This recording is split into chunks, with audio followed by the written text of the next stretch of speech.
Another video. I did do a version of this video the other day from my cell phone, but there was no audio content, which I think certainly kind of reduces some of the capacity of the video, or just not able to add commentary and whatnot. So what was this video was about was just kind of a some alternatives to Dark Dimension 2 teams, especially with some of the newer characters in the game. And as I've previously said, Dark Dimension 1, pretty streamlined as far as what teams I think you should kind of be taking in. Dark Dimension 2 is a little bit more different, and it's going to depend a little bit more on your roster and kind of what characters you had. So, one of the suggested, based off of someone rosters, this is basically off of Murph Dogs. He was asking questions about how this team of ladies essentially would work in Dark Dimension 2. And so I did a video about it, but I wasn't really able to talk because I was at work at the airport working. And so I'm just going to do a follow-up video to that with some commentary and just kind of talk about why I think this team does work, if these characters are available to you, and just how it would work in Dark Dimension 2.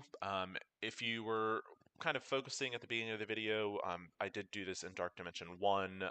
The only reasoning behind that is because a few of these characters are only at gear level 12 for me, and to take them into Dark Dimension 2, they would have to be gear tier 13.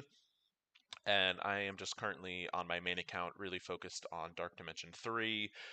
So I'm building a lot of specific characters to gear tier 14, and so I'm a little pressed for orange gear. So with that being said, I wasn't able to take some of these characters to 13. So they should function just a little bit better, and obviously the enemies in Dark Dimension 2 would be a little bit stronger, but you do still get to see kind of like the dynamic of how this team works. Setup, there is no actual specific tank on this team. So placement, I don't think is super important. The only thing I would say is your character that is in the middle, which is where I have Emma currently, is for whatever reason that seems to be the most likely to get attacked. So I would either suggest either putting Emma or Captain Marvel there. Now the reason this team works, you do have a lot of healing, a lot of sustainability. You have two res components, and you have two fairly high damage dealing characters. So your sustainability comes from Minerva and Scientist Supreme. Minerva is obviously going to heal whenever an enemy dies, plus she has her AoE heal, as well as a guaranteed res component.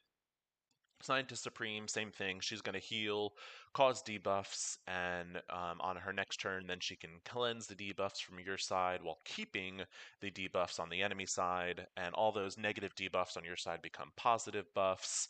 Um, Emma Frost is going to also clear out debuffs as well as heal herself. And then Hela is just going to AoE. She does good damage. She has the Greg minion, which is just another target. When that Greg dies, she is going to heal. Plus, whenever Greg dies, Minn is also going to get a speed up.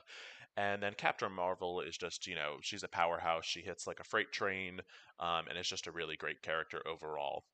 So, with that being said, we're going to kind of continue our gameplay. Now that I do have some buffs going, I'm going to use Hela's ultimate to spread all of them.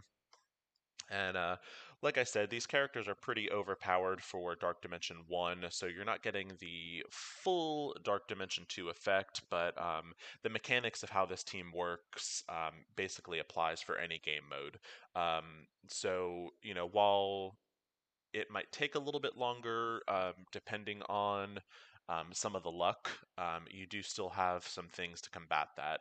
And what I mean by that is, like, if your Minerva happens to get targeted right off the bat and dies, it might take several turns, but, hopefully eventually Scientist Supreme will res her. Or if your Scientist Supreme dies, Minerva can res her. So you'll notice we've got some debuffs on the side of the field. So we're going to use Scientist Supreme's cleanse. We flip those over to positive buffs. Our Greg died. You'll notice Hela heals. Minerva got her speed up.